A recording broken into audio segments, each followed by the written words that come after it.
Hello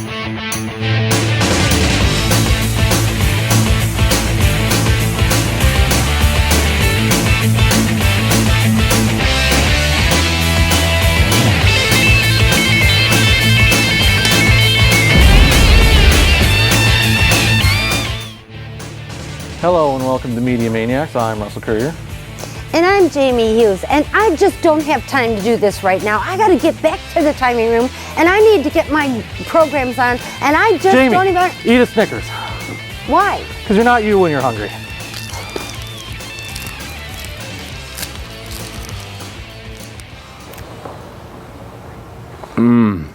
Feel better? Oh yeah, wow, of course. Thank you. Okay, now let's start our show. First thing we're going to be talking about is a segment I called Welcome Live from the Big Screen. It's Friday afternoon, I think. Anyway. Okay. We're talking about the SNL members who made it big in the big time. So there's a lot of names on here, of course, from the early years as well as recent years. You got a bit of caramel right there. Oh, no, right there. It's right at your middle of your bottom. Okay.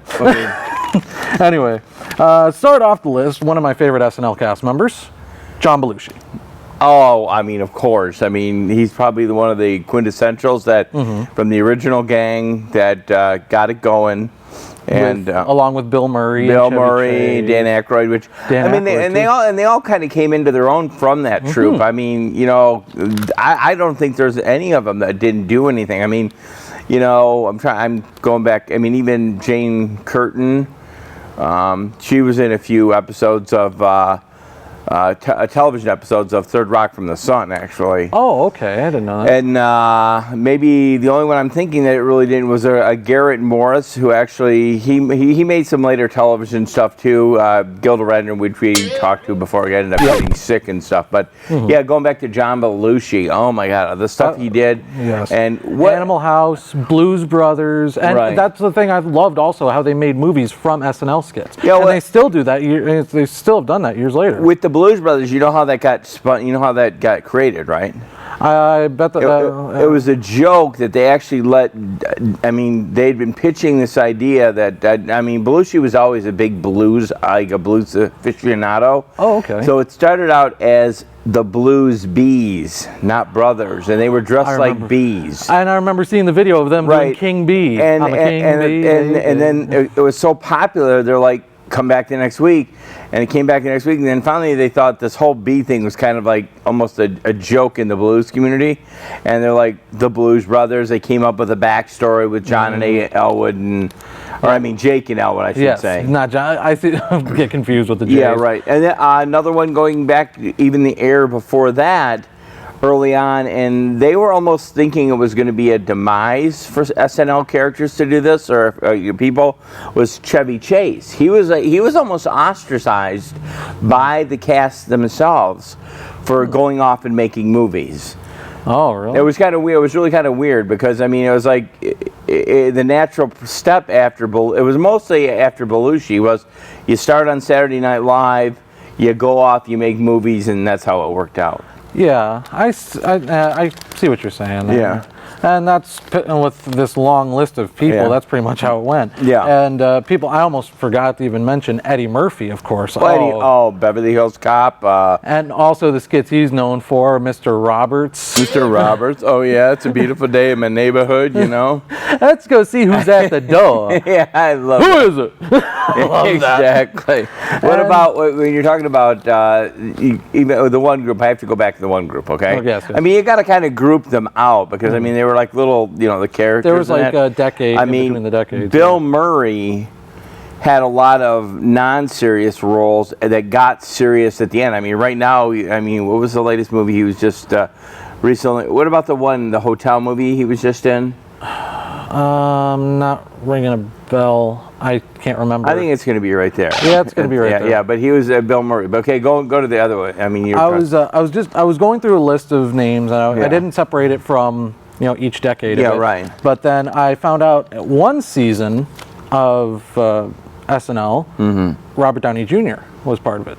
That's. I mean, that I never watched any of it, but I was just like, well, I think he had a movie career before that. Right, he came from the movie career to that, back to the movie career. So he's kind of an exception to this list. Right, But exactly. even though now he's booming with the Iron Man franchise, but let's talk about other people on here, like even recent people like Kristen Wiig, who did Bridesmaids, who's been on SNL, as well as like Amy Poehler and Tina Fey. These women, gone off and made great movies. Tina Fey actually wrote Mean Girls, which I remember watching. I thought that was a good movie. She also, it was in the TV show 30 Rockefeller. Yeah, 30 Rock. 30 Rock, yeah. Yep. Which I don't know if any of you know this, but I only know this because I've been there like 3 times. I was out there to see Letterman. It's actually NBC studio. The reason why they call it 30 Rock, it's at 30 Rockefeller Plaza. And it really is, it really is right there in mid-Manhattan. And then you have Alec Baldwin on the show, who he's hosted the show just about as much as, say, Tom Hanks. Right. Well, another one that, I know he's on your list, who just totally, he surprises everybody, is Will Ferrell. Yes, Will Ferrell's on my list, definitely. Yeah. And I just added that today, actually. And Will Ferrell, seeing how he grew from doing, the cheerleader thing, from that and all that stuff. And then you see him, go with Old School and Zoolander and all these other movies. And they're making a sequel to Zoolander. What about I don't know if I have the Ricky Bobby, what was that? Yeah, Talladega Nights about Ricky Bobby. I love that movie. Is like... It's stupid, but it's hilarious. It is so dumb that it's... It's like, that's what the type of movies I like. You can walk, Ricky Bobby. It's like, and the scene where his dad's just dumping buckets of water on him is like, where did stock car racing start? From Prohibition, people suit up their cars, made it faster, and all this stuff. It's like, correct. Why'd you hit me with water? Yeah. I poured 3 buckets. Exactly. But another name also I wanted to bring up too, the newer age, Tracy Morgan. Yeah, which, he's coming back too. And it was kind of neat that SNL let him come back, what was that, a few weeks ago, that he got to come, they let him kind of host it again. Came back and he's like, hey, I'm back. We're talking about because he had that terrible bus accident. Yeah, and he was in a coma, wasn't he? Yeah, he was in a coma. Didn't even look like he was going to talk or do anything, and rehab all the way around. And his SNL, I guess once you're part of that SNL cast, you're there. Yeah, you're part of the family. It's not just actors coming in and just a job. It's a family dynamic. Now, what about Chris Rock? Of course, Chris Rock. There's a lot of names on here I have. Adam Sandler, David I don't have my look. Just read some of your names. Adam Sandler. There you go. Got a lot bigger after SNL got into Happy Gilmore and Billy Madison, of course. Even did a movie recently called Pixel. I haven't seen much. I haven't seen it, but I saw the trailer. It seemed like an interesting movie, but I didn't go see it. But yeah, we talked. Dana Carvey and Mike Myers. We got to talk about that. We're doing a show like this. Come on, Wayne's World. Exactly. And also Mike Myers doing the Austin Powers for movies and Love Guru after all of SNL. And actually, because of the movie Wayne's World, that's why I call my car the Mirthmobile. Oh, okay. Well, Wayne's World was a skit that got transferred into the movie. Exactly, and that was another thing. Yeah, what we're talking about with the show to movie. And I think that these are some of the best actors and funniest people I know, are on this list. Well, I think once you make it, that's kind of like the big thing. Lorne Michaels, he was, so instrumental in launching so many careers, and I tell you, it all stems back. And why Saturday Night Live is so special for me. Okay, get this now. When it first came out, it was like late 70s, okay? Okay. We had a group of people. I was, worked in the Oxford area. I think we worked at a local store here. We would literally run home to this every Saturday night, get, let's say, beverages and libations of choice, and watch Saturday Night Live. There was no DVR, no VHS player. That's where I mainly watched it, was on VHS. I never had that aspect of we had to watch it live. We didn't make, and we made an event, and it was like, I recall it so well. It's just like, what are they going to do next, Anyway, well, we got, that's really cool, but we got to take a break real quick. We'll come back with our top 5 disaster movies. Oh, I'm excited.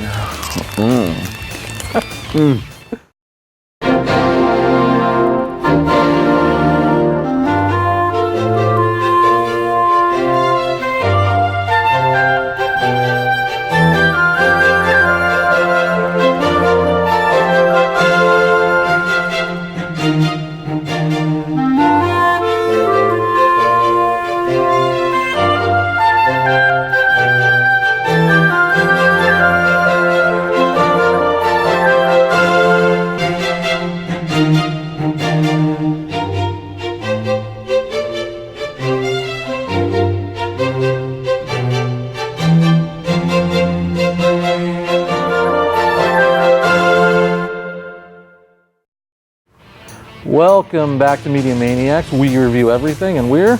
Just crazy enough to do it. Yes, we are. And we're crazy enough to talk about our top 5 disaster movies. Disasters. Yes. All right. What's your number 5 disaster movie? Mine goes back to the 70s, as a lot of my stuff does. I can kind of guess, probably. What Can movie? you? I hope you get it. Towering Inferno. Airplane. No, Oh, Airplane. Airplane. Oh, Leslie Nielsen, yes. No. Oh, that's Airplane is with Leslie Nielsen. Right. Airport. Yeah, I'm sorry. Yeah, Airport with the original cast. I mean, it had a Paul Newman and all these people were in this movie. Oh yeah. Airport. I mean, I've seen the whole half of Airport it. I've never series, seen it. and then they would later on go to make Airplane as a spoof. Oh, but that I mean, movie, yeah. it was I like never knew that till just recently, actually. George Kennedy was the airport administrator. It was like so. It was. I mean, it wasn't funny. That was like the disaster, and then they would later have gone and make the funny stuff. Yeah. Go. What was yours? Well, my list has disaster movies, but also a few of them are comedies too. Yeah. My number 5, The World's End. If you haven't seen that, Simon Pegg, Nick Frost movie, where these guys get together and go to the old town and have a night on the town, go to all the pubs or whatever, and then they find out it's all invaded by robots filled with this blue liquid that took over. So it's kind of like this. It turns into a disaster. It could happen, you know. And it's hilarious. I love these movies like Shaun of the Dead or Hot Fuzz. Same guys made it, wrote it, and put it together. Right. And I just love their comedy and how quick-witted, and I love Simon Pegg's acting in the movie as this. He from Hot Fuzz, he's a stern character and all that. Right. And then in this movie, he's just like this recovering alcoholic, like crazy guy, and I just really liked him in that. Anyway, but this movie I thought was a really good disaster movie, kind of twist to comedy type film. So anyway, that's all I gotta say about it. What's your number 4? Number 4 is actually the Poseidon Adventure. Oh, okay. The original Poseidon Adventure. The original. I mean, not that I liked the one that was made. The newer one. I mean, obviously there was more, special effects in it. But the original Poseidon Adventure, and the scene. I mean, I always remember. The boat's already flipped over. It's under. Flipped on its side. And the two actors get into an argument how they actually have to head towards the bottom. Everything's upside down. Yeah. And the guy's like, no, we're going the other way. And it's a good disaster film, the original disaster. I mean, you could pair that up with the new one and the old one, watch them together, and tell me what you think, Yeah, and actually we could do something like that for next segment of remakes. Yeah. So next week. Anyway. Always tying things in, this guy over here. I like tying things. Anyway, my number 4, kind of a disaster movie, but it's really a zombie movie, Dawn of the Dead. I love that movie because I just love that that zombie apocalypse type film, and how they're hiding out in a mall to survive, and it's just like 4 or 5 people or so. Right. And I just think, how would you spend the end of the world really? You'd seek shelter. You go to the gun store in there and make I'd all this. watch Oxford Community Television. Oh, well, what if there was no TV though? Oh, then no. The world would crumble. The world would just dissolve. Yes, it would. But I even though George A. Romero wasn't too happy with the look of the zombies because they look more blue than gray, I still thought it still got me in a suspense level, as well as a creep, the creep factor, and also the end of the movie where everyone just starts piling in and destroying everything. Yeah. No big spoiler there. And anyway, I'm not much of a disaster movie guy, so it's like these are the ones on my list I consider disaster movies. Right. So my 3. Yeah, your 3. My 3. You actually mentioned it early on. Was the Towering Inferno. Now I have to go back. Paul Newman was in the Towering Inferno. He was not. I don't believe he was in the Poseidon Adventure or even the airport. I think it was Steve McQueen in the airport. I'm gonna have to look that up. I think you might be right about that. Yeah, but Paul Newman was in that along with another star-studded cast. Obviously, there was a big fire in a big building, which I mean that would be kind of a treaded line with after the September 11th with. The towers going down. But back then, that was, a disaster film. Very true, very true. And my number 3, Mars Attacks, another comedy type movie. Have you ever seen it? No. It's, Mars actually makes contact with Earth, and they have this big thing where actually Mars invades, and they're just these little green men with like huge brains. People in it like Jack Black plays a small role in the movie, one of my favorite actors, as well as Jack Nicholson playing multiple roles, and Danny DeVito's in the movie as well. Okay. Michael J. Fox, Sarah Jessica Parker, a lot of good actors a lot of people in it. Okay. Yeah, and it's this very a disaster of like this alien apocalypse type looking thing. But they figured out a way how to defeat the I almost said zombies. I was thinking Dawn of the Dead, aliens. But it's got this comedy and fear factor to it too. I just love it when they mix comedy and horror, and this disaster type, alien invasion movie. I love that. Anyway, what's your number 2? Number 2, another nautical. Another nautical. Can you guess? Titanic. You're good. Exactly. Okay. What? Oh wait, there was 2 versions. There was the one with Leonardo DiCaprio, or there was an older one. I mean, I guess any of them, but the one, of course, from I would say '95 with Leo that launched his career, and yes. I mean, and if you think about it, it was. I mean, all of these disaster movies, they're disaster movies, but they also have a story within a story, and I mean the love story and all that, the subplots and all that, but. Yeah, I mean, the Titanic has to be one of the better ones. Yes, and a disaster movie mixed with a love story, of course, like what you're saying. Yeah, I see what you're saying there. My number 2, another zombie comedy movie. Yeah. Zombieland. That movie, I love the whole, how the zombies looked, all that, and just thinking, of course, I was talking earlier about, hunker down in a mall, but what if you're going cross country and you're trying to survive all these zombies all around, even in, in Hollywood, and meeting Bill Murray. Connection there. Exactly. Anyway, and so I guess I like the zombie apocalypse type, disaster type movies. Right. And so that's my number 2. So what's your number 1? Number 1 actually is, and one that could probably almost happen and hits closer to home than any of the ones I've talked about. I mean, the other stuff is Twister. Yes, Twister. I mean, the ultimate at its time. I mean, now you look at it and you're like, you have to put these in perspective, because I mean, this is, effects as they were coming into fruition, and. But I mean, Twister at the time, literally, I mean, that could happen. And if you'll notice, over the last few years, I mean, our storms have constantly just gotten bigger and bigger. I mean, like recently through Lake Oregon. And I mean, look at the Midwest and everything. I mean, they're just not mini tornadoes; they're super tornadoes. Yeah, you don't want to be living in Tornado Alley. Exactly. Yeah. So, and we'll talk a bit more on tornadoes in the next segment. We'll, that was a good tie-in, wasn't it? Yeah, that was. And my number 1, another kind of comedy movie. This is. You don't ever want to get scared. You never want to. You got to go see some scary stuff. I do. I love scary movies. I want you to rent at least 3 of the movies on my list. This is the end. It's more of a disaster movie because it's like a biblical apocalypse type movie. So to me, that's like a big disaster. Okay. 5 guys hunkered in a house. James Franco, Seth Rogen, Jay Baruchel. What's the other guy? Is that one at the where the world just blows up and everything? I saw that. You saw that movie? I love that movie. No, I do. It's just crazy because I mean, I don't know what it is with Franco. You put him in anything and he goes bonkers. Yes. Jonah Hill, Danny McBride, and I can't remember the other guy's name. Anyway, I love how they're trying, the soundtrack to the movie for one, I like, and also how they're trying to survive in this, apocalyptic world where there's demons running around outside too, and they're still trying to figure out what's all going on. Anyway, those are my top 5. I'm not much of a disaster movie guy, but these are my disaster movies. Anyway, next, when we come back, we're going to be talking about... Kind of like Twister. Yeah, it's kind of like Twister. Into the Storm. All right, come back. Hi everyone, don't forget you can purchase DVDs of your favorite shows from OCTV, whether it's Minutes by Minute, our Community Access, or Connie's Kitchen. Just call the station. Our number is 248-628-9658. Enjoy watching all of our shows on OCTV. Welcome back to Media Maniaxe. I'm Russell Career. I'm Jamie Hughes. We review everything. We're crazy enough to do it, kids. Yes, we are. All right, now we're going to be talking about Into the Storm. Stephen Quayle directed, and you told me about Stephen Quayle. I was with Stephen Quayle. he was a director, second director under like James Cameron in Titanic.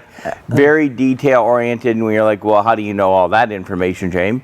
And I will tell you that is that I was an extra in the film. Oh. We did 2 days on the film, and it was filmed locally here. I mean, in our neck of the woods, North Actually, Oakland County. it was filmed at Oakview Middle School, which is on Lake George Road. Right. Yeah, and that's actually right around the corner from where I live. Okay. I was there. I thought that's really cool that you were in there. They actually set it up at a high school. Now, the funny part, I got to tell you about this, okay? The funny part about when they set this up, he needed a cloudy, overcast, rainy day, right? The day he sets it up, 75, sunny, not a cloud in the sky. Okay? That's usually how production works. And has everybody sitting in the stands. I mean, it was a beautiful day for our graduation.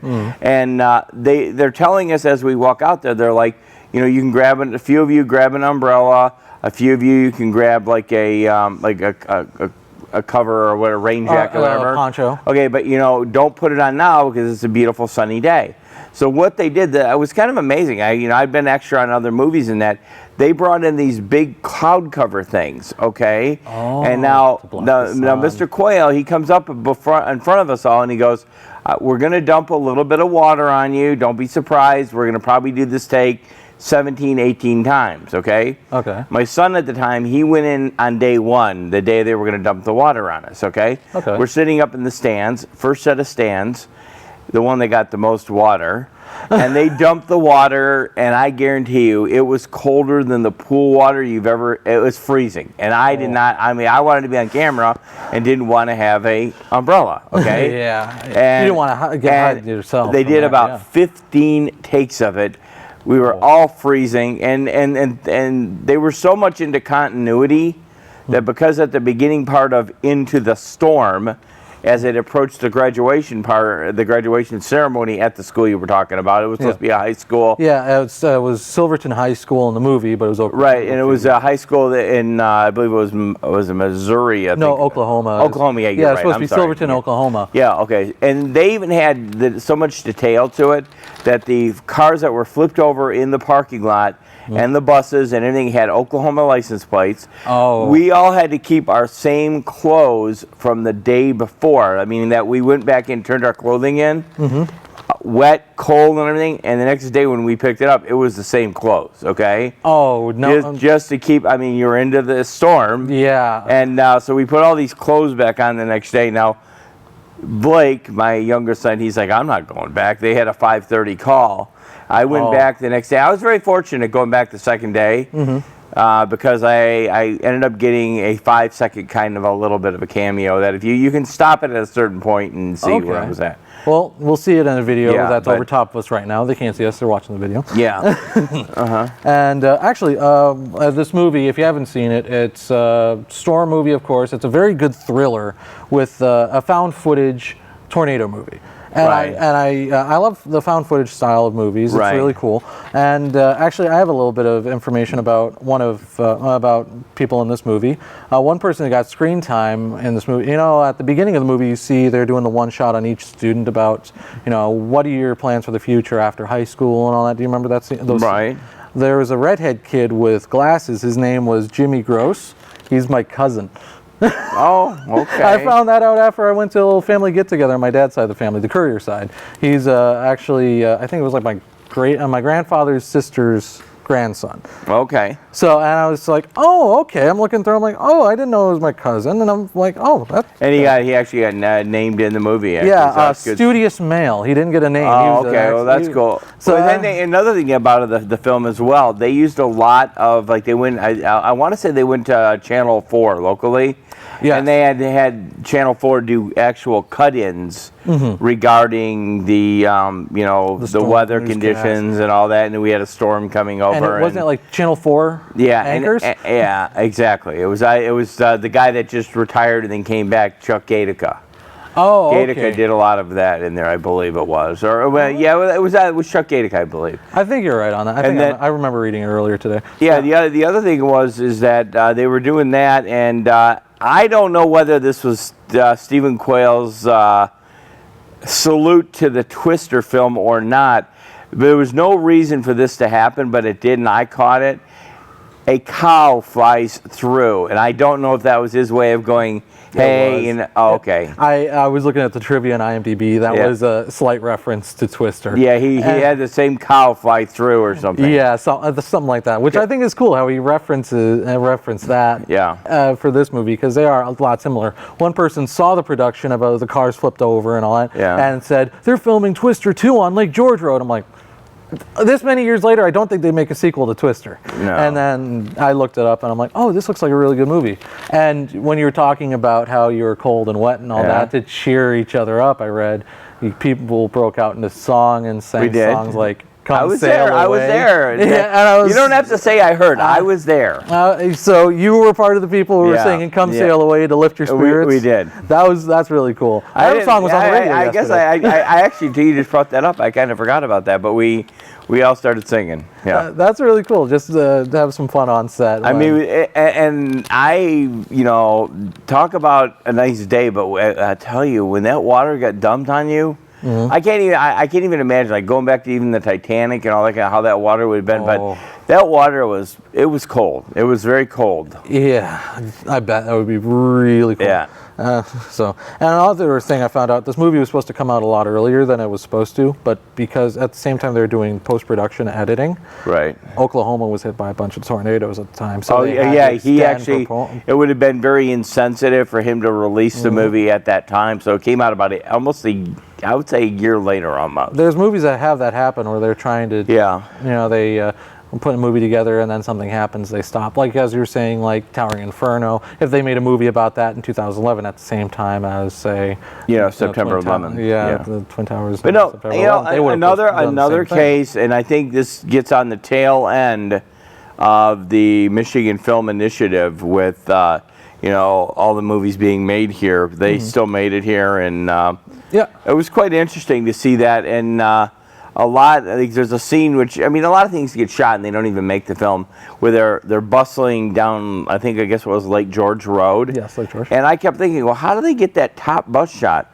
They literally had somebody driving the bus on top of the bus. They had a regular bus, and this bus had a little gizmo on the top of it with a camera that you were shooting down like that, not just in the window. I was also in one of the buses that we went down there, and it was a choreographed mess.